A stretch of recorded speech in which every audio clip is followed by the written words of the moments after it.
What is wrong with this show? Okay. So government shutdown was narrowly averted, and the world breathed a sigh of relief.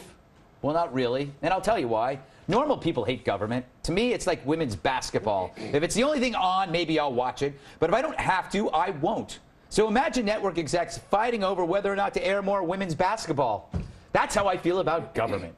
So rejoicing that we're now open for business is like being happy your freeloading uncle is staying over yet another month.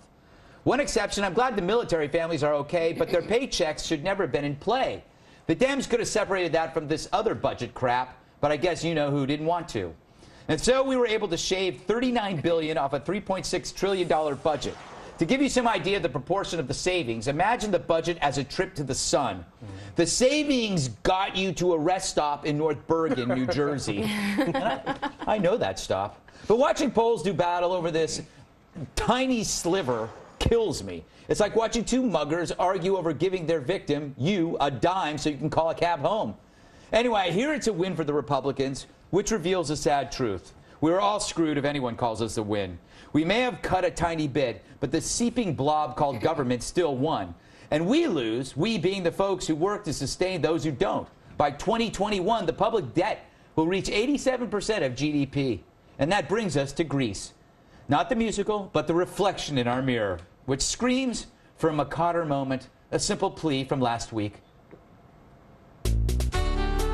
Makata moment. We're all very well aware we are on the verge of a potential government shutdown over the critical issue of spending. And for those who are confused by the caterwauling that they hear from this chamber as to where the parties stand in relation to spending your money and the future deficits and debt of this country, let me put it as clearly as I can.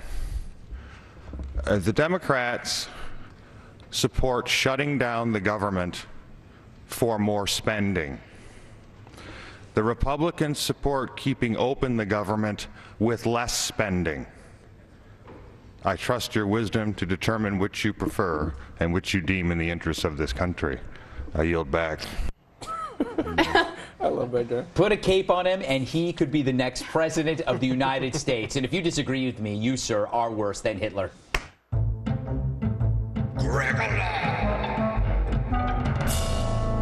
Chris, you're an entertainment guy. Did you find this whole spectacle Friday night entertainment? Well, do you remember when Clinton and Newt went at this? Yeah. That was two cruiserweights going mano a mano. That was, as Charlie Sheen would say, epic. Yeah. This was more like Girl Scouts figuring out who gets the money from the cookie sale without making each other cry, which is definitely a Boehner reference. Yeah. Thank you very much. Joe, Democrats tried to demonize the Republicans for these tiny, tiny cuts. Can you imagine when they have a real debate over, like, real money? Yeah, well, I think they've done a nice trick in that the spending is so huge, no one can actually fathom what that number is. So you can't really imagine what it is that they're talking about. I think the sad thing is we're at a point where we should be able to have the government shut down for a while and not have it be a big deal because it shouldn't be that big a role in our life. In fact, I think the government should shut down every year for a couple of weeks. Like school. Like school. Yes. Vacation from it. So then people would learn to fend for themselves, That's which we need to genius. do in case there's a, a zombie attack or Martians or something like that. Yeah, because I forget how to feed myself. You know, and I would take a month off. I will finally learn how to fend for myself. It might be a good thing. Right. Well, in New York, when we had all that snow, they did kind of just take some time off. That they did. Yeah, And they you know still what? got paid. Started it. They just didn't do the job. Some people did like pass away, but that's but that's like you'd have to have the basic. Why do you have to be such a downer? I know. We're I having apologize. A nice political conversation. I know. Jesus. And you ruined it. I ruined it. Greg. John, was it Greg, really you a don't- compromise? Was it really a But compromise? I want to get to that. You don't really hate the government. No, I do. Okay, go ahead. Master Blaster hates the government. Lex Luthor hates the government. Yes. All right. You hate, I don't know, fat cat bureaucrats. You hate manor-born. You hate aristocrats. Right?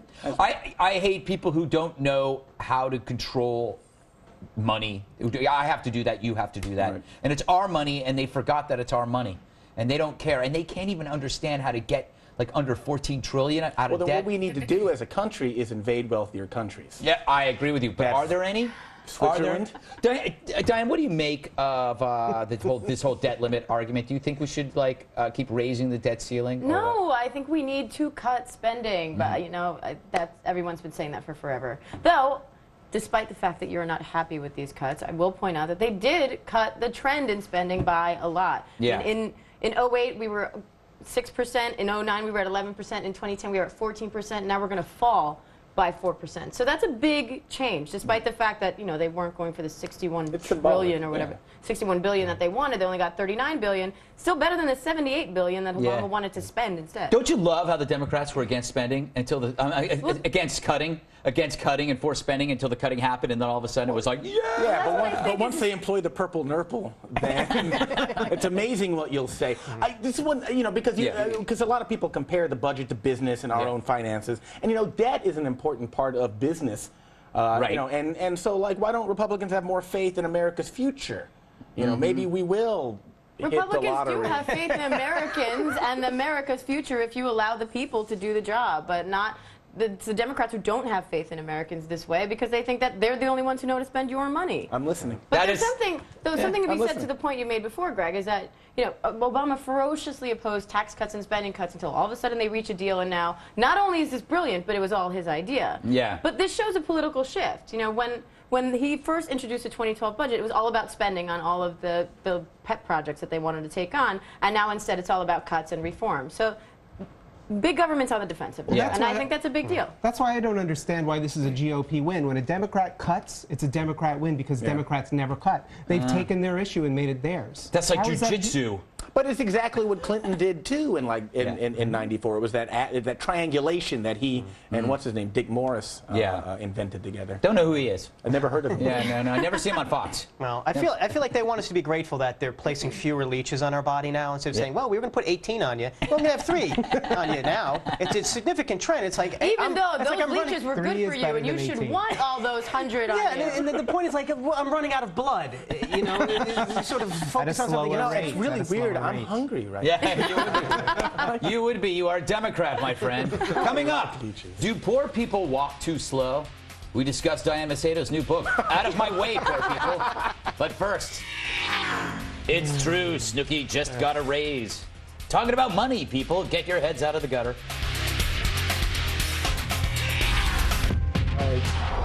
If it's from home, should kids leave it alone? Yep, they want to bag, the lunch bag, that is. To encourage healthful eating, a public school in Chicago, they have them there, named Little Village Academy, doesn't allow students to bring midday meals made by mom or dad.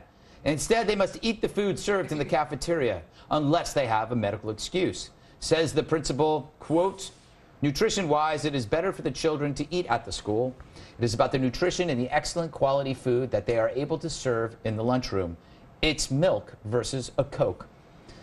But at least the cafeteria food is delicious, says presumably none of the students. Actually, many say it tastes pretty bad.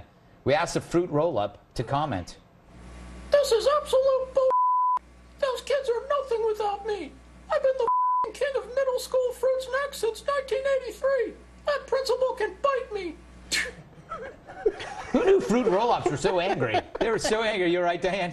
I can't take this note. She's having a hemorrhage. Are you having a breakdown on the show? You are having a breakdown. Yeah, what happened? You had a red eye last night. You got in late. I didn't know you put Google Eyes in a fruit roll-up. I can't. Well, you know, Pinch couldn't make it. Now I'm here to you, Dan, because you did some reporting on this. I am doing reporting on this at the moment because, interestingly enough, I contacted the Chicago schools, and their spokesperson says that the story is not accurate, that the principal was misquoted, that she simply has been stressing healthy eating and encouraging students to eat at school, but that by no means that they couldn't ever ban school lunches if they wanted to. However, the reporters at the Tribune, who I also spoke to today, say they are standing by the story, that they have recordings of all the interviews they did with the principal, and that they specifically asked her about this, and that she said that unless she estimated about 2% of the kids have an excuse for medical reasons. They brought in a medical note, so they're allowed to bring in lunches from home. And other than that, no students are allowed to bring in lunch from home. So We're going to be looking a little further. This is into going to, that I think little this is he going to said, she explode said. into something of proportions that we aren't I'm even about to win a Pulitzer. You are, I think you are in line to win an award. You're Woodward and Bernstein in one package. But hotter. Just lots hotter. Hotter than Bernstein? Yes, I know, it's hard to say. Hey, Joe, could this be a secret way to fund, like, the teacher's spring trip to Club Med? Like forcing kids to pay $250 a day, and they put that in a pot, and they go to hedonism and strip? I think that's absolutely what your research has turned up Yes. on this. First of all, I have to say a principal enforcing weird laws, and her name is Elsa. Yeah. That's got a nice ring to it. Yeah. This is just a classic case of this is none of her business to be involved in what your children eat. And I think the only way to make it fair is if the kids get to pack her lunch every day, and she gets to eat bologna and pixie stick sandwiches and wash it down with Dr. Pepper. Bologna and pixie. That sounds so good. Chris, they always bring up the idea of healthful choices, assuming then that the parents can't do it themselves. It's a way of saying, I know better than you. Right? Yeah, and I also think that it's a competitive issue. I think that if kids aren't bringing if they can't bring their lunches to school, that the school lunches will actually get worse. Yeah. Because they don't have anything to play off of. Oh, no competition. There you go. A true free market thinker right there, huh? John, I don't think you can better that. Why are you anti-vegetable? What's up with that? I had cream of cauliflower soup today. You know how many mouth-breathing butterballs I have seen, like in my neighborhood? Like, no, the parents obviously don't know how to feed their little friggin' love critters. But whatever. No, you know what it is? It's a bunch of Wiccan hippies trying to force-feed quinoa with tubes. It's a stupid. This is like a non-issue. This is like no, but it's government again being intrusive, saying your mom cannot make you PB&J. It's fascist. But anyway, no. But I will say this: I hated home lunches. I love school lunches because of the lunch pail smell. You can never get the lunch pail smell out. Yeah, if you put milk in a thermos, forget it. And like you get the accumulation of like stale bread. It's the bologna sweat. Yeah, the bologna on the sweat. Side of the, That's what happened. It's the moisture from the bologna. The grease spots on the brown bag. That was disgusting. Can we never talk about bologna sweat on the show ever again? You've never heard of bologna sweat? That's also the name of John's new band. Yeah, exactly. It's what I get after a night of dancing. See, I was never allowed to get hot lunch at school, and I always wanted it. Oh yeah, you want to take pizza day away from kids? Yeah, I always had like That's a what you thermos with live like a for. 5-course meal in it, and all I wanted was the hot dog that everybody else was What eating. did you have? I never ate my lunch. I always threw it away. Always threw it away. Taco Day was the highlight of the week. Yes, exactly. That was multicultural. Yeah, we used to at my school. We used to have donut day where they'd get the donuts that were 2 days old from the bakery, and they would be as hard as rocks, but you'd still spend 50 cents to buy 5 of them and then shove them down your throat and then throw up in the bathroom. I had a vending machine and I would eat Dorito salad. Nice. We had lard day. Oh, Doritos. Just lard, just a bowl of lard. And we loved it. We had gruel day. All right, we got to go. Do you have a comment on the show? Email us. It's redeye@foxnews.com. And to leave a voicemail on my direct line, 212-462-5050. My favorite, ho-hos. I had ho-hos. You know the generic juices that would come in the little packets with the spoiled top? Oh, no, I was a Capri Sun guy. Oh, really? But I'm older than you are. Oh. And a little airplane bottle of scotch that my mom would pack me. The halftime report from TV's Andy Levy. He's a jerk. Tonight's halftime report is sponsored by Races, those competitions of speed as in riding or running, involving progress toward a defined goal. Thanks, Races.